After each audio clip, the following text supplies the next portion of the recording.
This tactic is too powerful, and today we are going to be breaking down the reasons why and why you should be looking to use it. We did test it at Atletico in La Liga. Some of you may have seen the results on Twitter or in the Discord, so make sure you are following me and also in the Discord. But no worries, because it also works in non-league too. And that should stop people asking, why don't you test in non-league? Because today we did. And right now we're going to get stuck into this powerful tactic.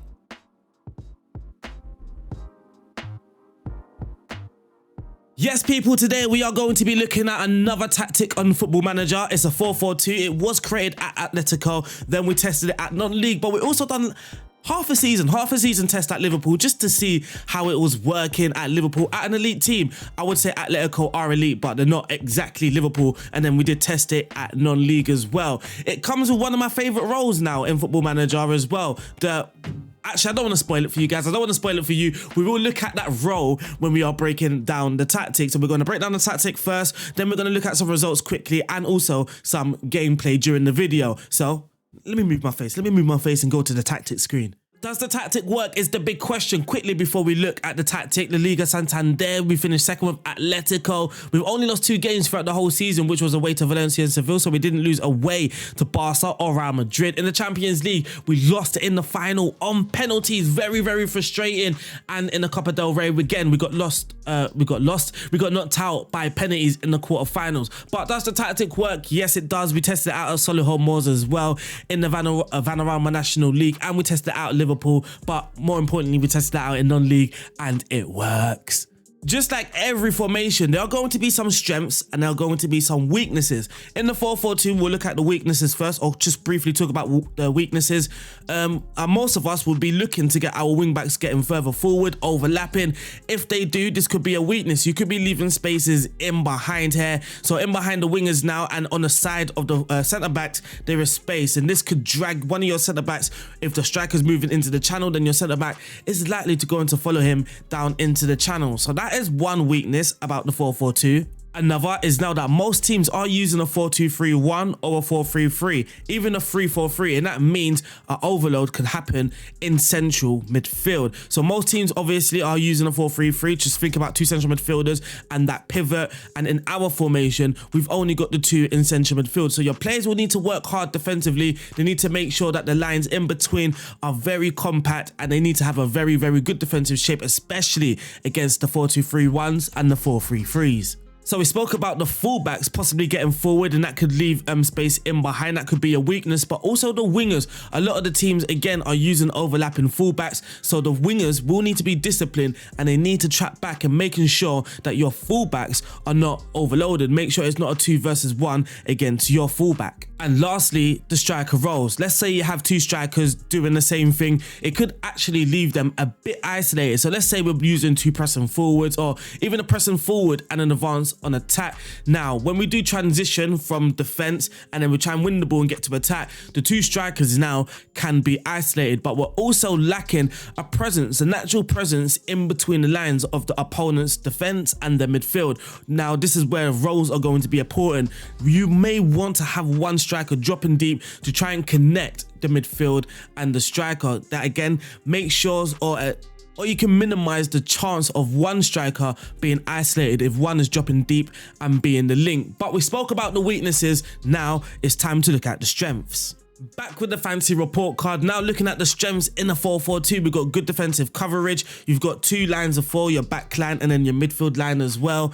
And now we can create some vertical compactness when defending in a mid to low block, which is little space in between the lines. We can create width and wide combinations with the 2 wide players on each flank. This allows us to either use underlaps or overlaps. The wingers can hold on the ball and allow the wing backs or the full backs to overlap or make underlapping runs, and you can create some nice combinations also without one of your central midfielders drifting out wide and breaking the 4-4-2 shape. With 2 central defenders and a double pivot, I put double pivot, but 2 central central midfielders allows for constant numerical advantage over the opposition's first line of defense when we're building out from the back. So if we're building out from the back, we can have 2 central midfielders dropping deep, also the back 4 as well, and that can create a numerical advantage against the opponent. Use of 2 central forwards can occupy 2 central defenders if the opponents are using 4 at the back. So it could be your 2 strikers pinning back their 2 central defenders. We can effectively prevent short goalkeeper distributions with the 2 central forwards and the wingers as well. So we've actually got a good, I wouldn't say necessarily say pressing shape. We do have a good pressing shape, but I'm talking about the short goalkeeper distribution when the goalkeeper has the ball, and when we're looking to prevent it, we can man mark the 2 central defenders and also the wingers with our 2 central forwards and our wingers. I said wingers, but I meant their fullbacks. One of the central midfielders can drop deep to receive the ball and create a numerical advantage. I've spoke about the 2 central midfielders dropping deep when we are building out from the back with the goalkeeper, but when we're just naturally building from the back in the deeper areas, we can just have one of the central midfielders dropping deep and linking up play. And then flexibility with player roles. For an example, the wingers, we can either have a traditional winger staying out wide, or we can have an inverted winger coming in deep. If you have an inverted winger coming inside, then you can have the 2 fullbacks overlapping, or if you have 2 wingers staying out wide, then you can have 2 fullbacks underlapping, or you could just have one of each. Now, let's go back into Football Manager.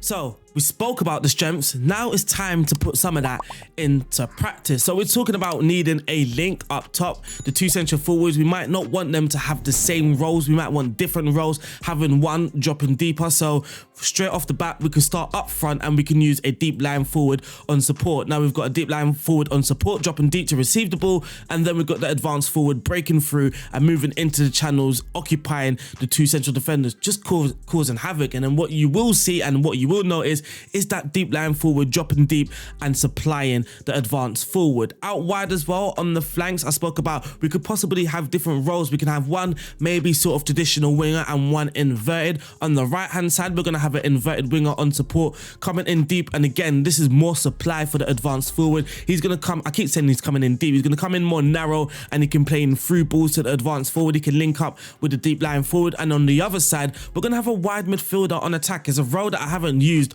a lot. It's a role that I wanted to try out. Upon trying it out, it was a very good role. It was flexible. He's not someone that stays out wide and it's not someone that stays inside. He can do a bit of both depending on the match situation. And for the player role, the instructions, we're just going to leave it blank. There's a blank canvas and he kind of just does what he wants. Behind him then, so we're going to have a fullback on support. So he's going to support the wide player out here on the left hand side. And again, we're not going to have any sort of fixed instruction of him running out wide or cutting inside. And this allows us to either make some underlapping runs or some overlapping runs. And on the right hand side, because this winger is on support, then behind him we're gonna have a fullback on attack and he's going to overlap. The reason why we're using fullbacks and not wing backs is because we spoke about the weakness as well. They could get further forward and it can leave space in behind. As we know, the wing backs are very aggressive. They like to get further forward often, but also we are building out from the back, and I feel that for me personally, fullbacks are more involved in the build up than wing backs, and it just helps us build up more effectively. And lastly, I spoke about how one of the central midfielders can drop deep to receive the ball from the defenders, and we want one that's doing that naturally. So we are going to use a deep line playmaker on support, and he's just going to come deep, collect the ball from one of the defenders, collect the ball from a fullback, and he's going to play make for us in the deeper area. So there's going to be more of a focus to play the ball towards him when we are building out from the back. But then once he gets the ball, he's going to have options. He's going to have the deep line forward dropping deep to receive. He's going to have the wide midfielder out here on attack. He's going to have the fullback supporting him, and then on the other side, possibly the wing back staying wide, again depending on the situation. If he's not staying wide, then the fullback hopefully overlapping, staying wide on that right hand side, and that allows for a switch of play. So it's all good talking about tactical ideas and theories and all of that good stuff, but we need to see it in practice. Is it happening? Of course it's happening. So case one, this is us. It's a build-up goal and Morata joining the midfield to link up. But not only are we going to see Morata dropping deep and linking up, there's a few things that I spoke about that we're going to see. The holding midfielder, one of the midfielders, he's going to drop deep. The deep line playmaker is going to drop deep to receive the ball. We're going to have some nice patient build-up with the fullbacks not being overly aggressive and moving too fast, helping the build-up. We're going to have some nice link-up on the left-hand side, but also a switch of play to that right winger, because like I said, during the match situation, sometimes it's going to be that right midfielder or it's going to be the right fullback that is available for the switch of play. So let's play it. Felipe plays it into Reynaldo. The fullback being a little bit patient, not being aggressive, getting further forward. Morata dropping deep, linking up play, plays it out wide to Lamar. There is the switch of play to Carrasco. He loses the ball, but he does well winning the ball back. He plays it back to Loriente. Loriente plays it back to Jimenez, and there's Koke dropping deep to receive the ball, being a bit of a focus for us in this deeper area. There he again receives the ball, plays it into Morata dropping deep. Here's Lamar, plays it into Memphis. What a goal for Atletico. We saw a few things play out there. So this case is called build up. The fullback is crossing. I'm not exactly sure which fullback this is, but Ajax have the ball down on the left hand side. They try and play a through ball, but Molina cuts it out, and here we are going to now build out from the back. Oblak to Felipe, back to Oblak. He plays it out wide to Reynaldo, always being an option for a pass. Here's Lamar. He's going to cut inside, looking for Memphis. It's a poor pass, to be honest, but we do well to win the ball back. Here's Corsair. There's the overlapping run that we're looking for from Molina. He whips it in, and Morata, what a goal. So Yeovil cleared the ball. One of our centre-back nods it back to the other. He plays it into midfield. I'm just going to pause it here quickly because here's the right midfielder supporting the play. He's come deep to receive the ball. A bit narrow as well. It's kind of narrow. And look what he's actually done to the fullback. That left-back has jumped out to go and close down our right midfielder on support to receive the ball. But at the same time, look what's happening. We do have the right back overlapping. He makes the overlapping run. He plays in the advance forward, breaking into that channel. He's already made his move. There's Dallas, and another beautiful goal. So we saw certain patterns of play. Of course, that's not all of it. The AI haven't got us sussed out just yet. But now we are going to complete the rest of the roles on the pitch. We've practically done everything here. It's just about 2 or 3 roles to finish off. Now, in central midfield, what I wanted here is to have a very good rest defense. If we lose the ball higher up, who are we going to have in good defensive positions to try and win the ball back? And I felt actually what we can do, we can kind of have some expression out on the flank. So I'm expecting a lot of movement out in the wider areas with the wide midfielder, the inverted winger, the fullbacks overlapping as well. So there's going to be a lot of movement out wide. And what then I wanted is my midfield and my defense to hold their position, the central of the midfield and central of defense to hold their position. On the left hand side of the defense, we're going to use a ball playing defender, just something different than 2 central defenders. We're going to have a ball playing defender, someone that can bring the ball out and play again, switches of pass or just a risky pass into midfield. And then the central midfield partner here is going to be a ball winning midfielder on defend. Now he's going to hold his position, as we can see in the player instructions, but also the deep line playmaker as well. So these two, I'm not going to roam about. They're not looking to swap positions for anyone else. Actually, they're just looking to hold their positions in midfield, and this helps our rest defense once we do lose the ball, especially using the ball winning midfielder as well. He's going to be good at sniffing the opposition's transition. If we lose the ball and the opposition try and go on a counter attack, not only is the ball winning midfielder holding his position in midfield, but he's a ball winning midfielder. He's looking to stop the opponent in their tracks. And there's one key role in this tactic that makes everything tick over, and it's the deep lying forward. Jesus Christ, I nearly broke my neck down doing that. The deep line forwards, I put man, it's supposed to say main. The main function is to link the attack and midfield. He aims to drop deep into space and hold up the ball before supplying linking passes to teammates, moving the ball back to midfield, support, spreading it wide to the flanks, and if he has time to turn, playing in his strike partner. Now, what he does do is move into channels, he holds up the ball, and he takes more risks. Now, what I've got, I've put it in bold, the important things: link the midfield and attack. That's exactly what he does in his tactic. Drops deep into space, again, exactly what we want and what he does, and playing in his strike partner. Many times we did see him playing in his strike partner. He produces magic. I've got 3 clips here, 3 absolute magical clips that made me get off my seat. So this is the first one. It's a pass. Now, it might not seem like a big deal, but the quality of the pass and the plays that it takes out, and it obviously it's an assist as well. So here's Carrasco, he cuts inside, plays it into Memphis, looking for Memphis. Egda looks to clear the ball, and just look at this first time pass from Morata. It's beauty. Just that one-time pass, it takes out the whole defense line and plays in the pipe beautifully.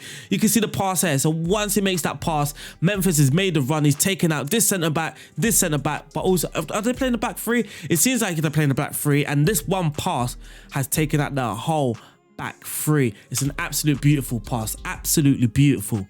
This one is labelled Morata stunning goal, so I know we're going to score a stunning goal. Koundé plays it into Fatty. Here's Felipe on the ball though. Savage now. Plays it into Koke. Here's Griezmann linking up with Morata. Plays it out wide to Thomas Lemar. Here's Thomas Lemar. Oh, what a hit from Alvaro Morata. We've got to see that one more time. One more time, Lemar. Look at that volley. It's absolute. It's rude. It's rude. It was almost ruder than Van Nistelrooy, but here's another one. You thought that one was rude. Look at this last clip. Just look at this last clip before we look at Morata's profile and look at why he's the perfect man. Look. Stop it. Stop it. I've actually named it Stop It. He needs to. Oblak kicks it long and Griezmann loses the header. Thank God. No, he wins the header actually. And look at, it's beauty, man. It's beautiful. For me, Morata is the perfect example. Here you can see he's played 28, or he started 28. He's scored 30 goals, 9 assists. He's overperformed his XG by a lot, and his average rating is 7.67. I believe he was actually the best player in La Liga. Come on, be right. I am right. He is the best player, or was the best player average rating wise in La Liga. And this is just him in one of the matches. You can see his touches. Look where he's touching the ball. It's almost everywhere. But you can see here in this deeper area, almost in the half space as well, which is very difficult to defend. He's just dropping back to receive the ball. That is his touches. Now we can go to his passes to see where he's completing his passes again. It's in that deepish area. It's a beautiful player, man. Absolute beautiful player on the game. I believe he scored 2 goals in this game as well. Yes, he did 2 goals, and he's scoring those goals inside the box. So he's linking up play, but then he finds himself in the box. So if we actually look at his shots, so he's got 2 goals, another one just on the edge of the box there, another shot inside the box. He's got 2 on target, which is the 2 goals. So his conversion rate when it comes to shots on target was at 100%. So that there is the deep line forward. The glue all sorted out. Now it's time to talk more about the patterns of play, the transition, and how we defend as well, because we defended really well. So we are going to play out from the back, but that was already set for the passing or the playing tempo slightly higher. Nothing too extreme, especially with the mentality is going to stay on balance. The 2 mentalities that I used were balanced and cautious. So the intensity, as we can see here, just keep an eye on the intensity bar. Nothing here is overly aggressive. But for the wide combinations, we are going to use 2 overlapping instructions, an overlap on the left and an overlap on the right. But they do have a bit of common sense. Let's say my winger is stuck out wide. The fullback isn't going to try and overlap. Sometimes he will make that run inside just to be a passing option for your winger outside on the ball. So this here is how we are set up in possession. Now, of course, things change when you are playing against a bigger side. Against all big teams away from home, I changed my attacking width to narrow. So we have a narrow shape. Again, once we lose the ball, we have plays in close proximity to win the ball back, which was happening very, very well in this 4-4-2. Majority of the times, especially at home, I just use standard. Away from home, against tough teams, I did use narrow. Against the elite teams, all the times I use narrow. So tough teams are kind of the mid-table teams. Let's say I'm playing Leicester away from home. If I'm Arsenal or a Liverpool, I am expected to win, but at the same time, it's going to be a tough fixture. So I may test it out on narrow for the first 20-35 minutes to see how things are playing out. In transition, when the possession has been lost, we are going to try and counter press again, stopping the opponent in their transition. We don't want to be countered at all. And when possession has been won, we are going to make counter attacking movements. Now we can actually see some clips, because I think they may think that this is when we lose the ball, it's going to be sort of gegenpressing and everybody running towards the ball, trying to win the ball back.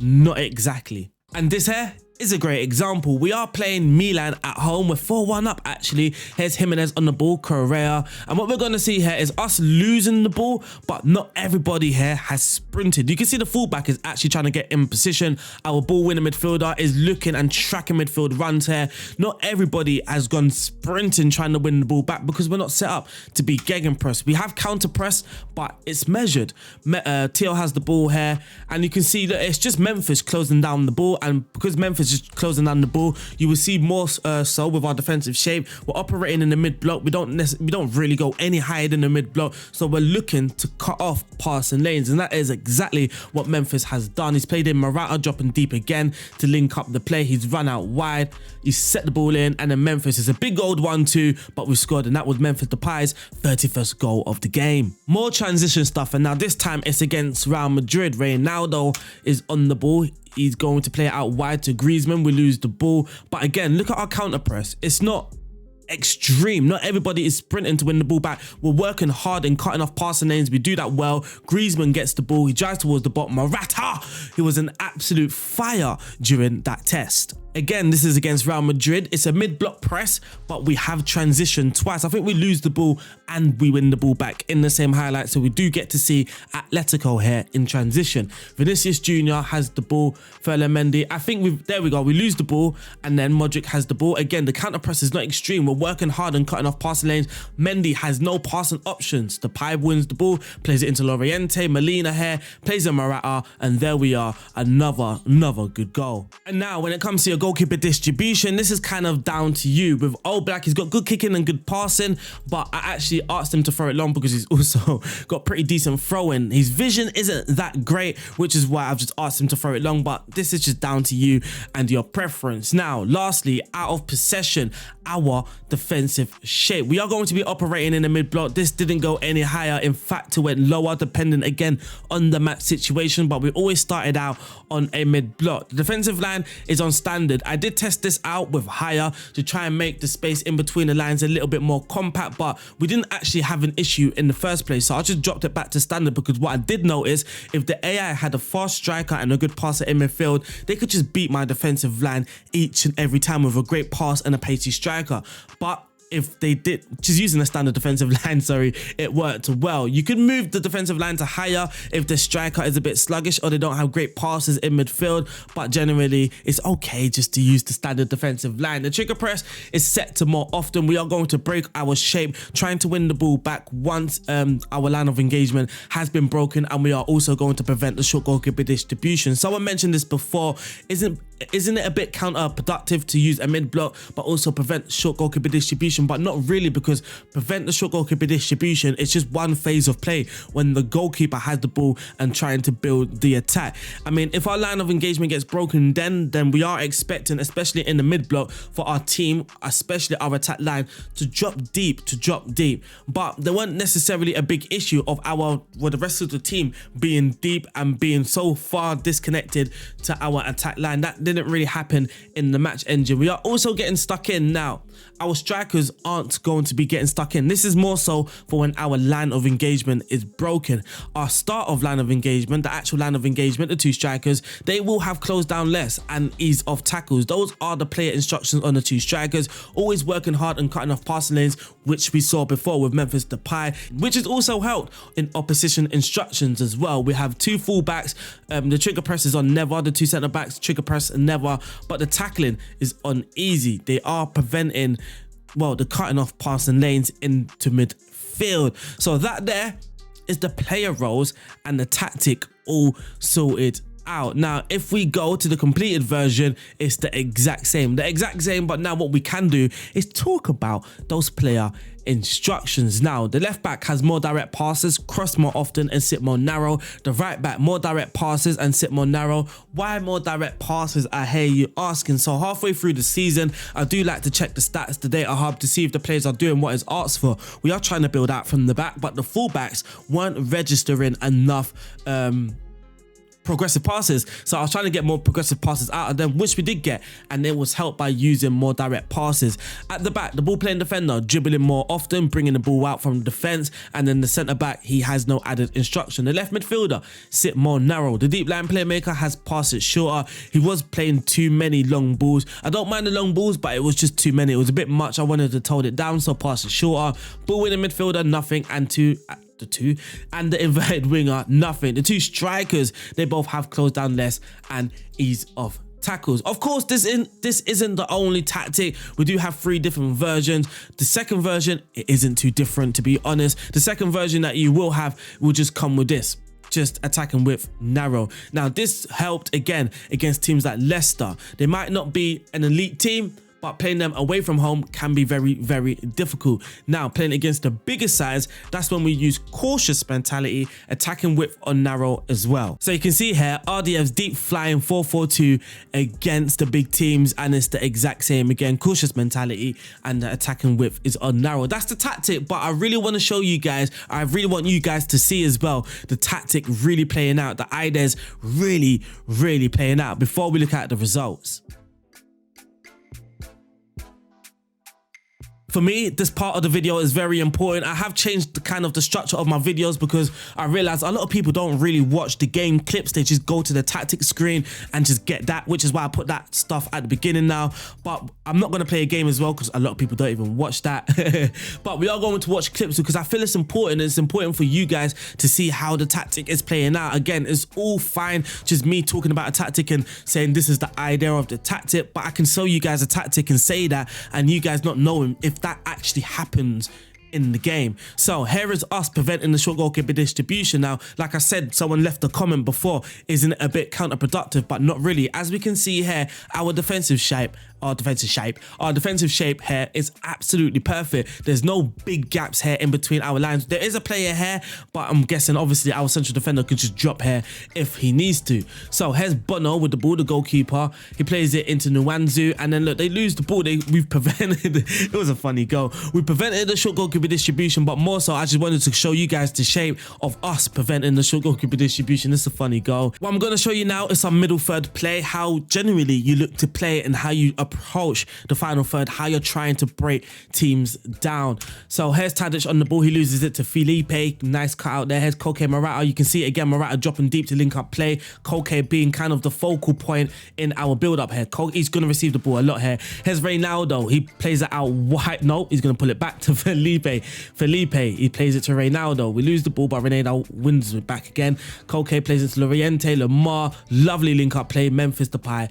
What a goal. More middle third play again against the Ajax. Here's Sanchez, the right back, plays it down the line, but Reynaldo cuts it out. Here's Sal now playing on the left. Here's Morata dropping deep, always being a passing option for someone. Here's Sal, plays it to Koke to Sal, Reynaldo. Again, this left-hand side is a bit of a strength for us. Morata drops deep, plays in Memphis Depay, doing exactly what a deep line forward is supposed to do. And now, this is our defensive structure. As you can see, Real Sociedad are kicking off, and we're just going to have an eye, or keep an eye on our defensive structure here. It's very, very well. Very, very well. Very, very good. Very, very well. What English am I talking here? Zubimendi. Here's the Sadiq, the centre-back now, the central midfielder. Just look at our strikers as well. They're working hard, trying to cut off passing lanes. They're not being overly aggressive. No one's being overly aggressive. The centre-back has tried to win the ball back there, which was reasonable. But our defensive shape is very, very compact, and they couldn't find any spaces, really. And then here's us on the break. Memphis plays into Morata, and Morata gets his shot blocked.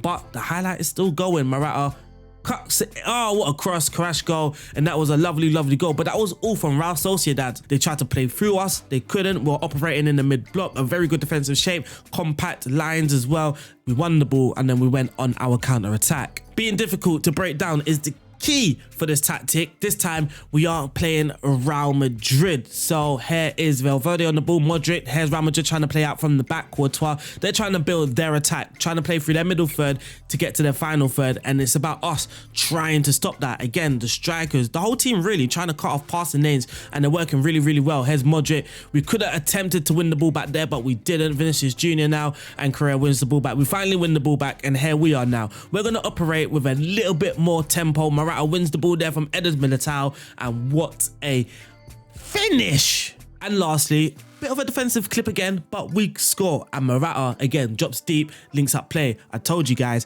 the deep line forward, absolutely amazing. So Villarreal look to kick it long. Here's Lo Celso. Now I want to just pause it here, because now what you are seeing is our whole team in our, or inside our own half. Capu, he loses the ball to Memphis Depay, working hard to cut the passing lane off. He plays it into Lamar. Koke now.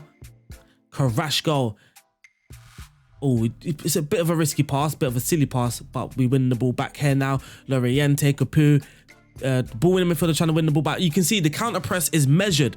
There's the lovely pass by Morata into Memphis, and what a goal. So again, you saw the counter press measured. Not everybody just over the top running trying to win the ball back. It was well measured. That there was the tactic and the clips all wrapped up. Now what we are going to do is look at the results that we got with Atletico, Solihull Moors, but also half a season at Liverpool. We're not going to play a game. No, we're not going to play a game today, only because in the last few videos, nobody really watches the matches, which is, I don't want to say is heartbreaking. It's not really heartbreaking. It's still fun for me to record it, but at the same time, I don't want to give you guys, keep loading you guys with content that you're not really bothered to watch. So what we are going to do now is look at the results. Because we've already briefly looked at Atleticos, we will start off at Solihull Moors in the Vanarama National League. Solihull Moors on top of the league. We played 46 games, we won 26, drawing 13 and losing 7. Context to that though, context, we were predicted by the media to finish around 9th, 10th, so this is a very, very good result. Not only were we predicted to finish outside the playoffs, we actually were the league winners. In the Emirates FA Cup, we got knocked out by Fleetwood Town, who are 2 divisions above us, so no embarrassment there, but we did get knocked out in the 3rd round of the FA Trophy, which we could have done a little bit better, but rotation was important. Now, looking at the stats, Andrew Dallas scored 47 goals in the league. He also had an average rating of 7.49. Ryan Barnett with 13 assists, and the player of the match, Andrew Dallas. So now looking at some of the stats, the key stats, we scored the most goals, most shots for, we come in 2nd, fewest shots against, we come in 4th. Most tackles won, we're in 4th, which is very important in the mid block. Most dribbled made, not in the top 8, but looking at the clean sheets and fewest conceded, I mean, we could have done better, but admittedly, we didn't have the best defense in the league when it comes to the players' ability. Best pass completion though, we were in the top 8, most possession, or the average possession, we come in 5th. The player stats now, looking at the most goals is Andrew Dallas, most assists is Ryan Barnett, most man of the match awards Andrew Dallas as well. Looking at the dribbles, nobody's there. Most tackles won it is Justin Donawa. Most clean sheets, Ryan Boot is actually now in the list, and fewest conceded, he's not there. He's vanished. He's disappeared. Now for Liverpool, now I might do another video for Liverpool because I think they've got a very good team for a 4-4-2, but I wouldn't necessarily set up in this way. So looking at the Premier League, they played 20, they've won 18, we've drawn 1, and we've lost 1. That 1 loss coming away to Manchester United, but we scored 68 goals, only conceding 13. Mo Salah has scored 34 goals in 20 games, absolutely insane. His average rating is on 8.39. Luis Diaz on a 7.70. He's got 10 assists. Alisson with the most clean sheets. So you can see the difference now. If you've got a very good defense, what happens? We've got the most clean sheets now. I believe we've got the fewest conceded. Yes, we do with 13, and the most clean sheets, obviously, I've already said that. Most shots for is Liverpool, fewest shots against is Liverpool. We scored the most goals as well. We've completed the most dribbles, surprisingly. Average possession wise, you can see the drop off now that we're in the Premier League. It's a different ball game. Salah, most goals, most shots as well, most man of the match awards. Andrew Robertson has the most dribbles. And because we have already briefly looked at the results for Atletico, we're just going to look at the stats here. So for the goals, Atletico, 93 goals. We scored the most goals, which is a surprise at Atletico. Shots for, we came in 3rd. Shots against, we come in 3rd. Best pass completion ratio, nobody there. No average possession. We're not really fussed about that. Most tackles won, Atletico in 3rd place, because that is very important. Most dribbles completed, Atletico in 4th place. Most clean sheet, Atletico. Fewest conceded, Atletico as well. Now, looking at the most important players, goals scored, Alvaro Morata with 30 goals, and the assist, Thomas Lemar. Most shots, Memphis Depay. Alvaro Morata though, we did speak about the deep line forward. What a player. But unfortunately, that there is the results wrapped up. If you guys have enjoyed this video, make sure you tell me in the comment section, but also you can let me know by giving the video a thumbs up and subscribing if you haven't already. Shout out to my Patreons. Don't forget my Patreon members, they do get early access to all my videos. So before you guys have watched it, my Patreon members, they have already got it. I'll see you guys soon. Stay safe. God bless. Peace out. Beep.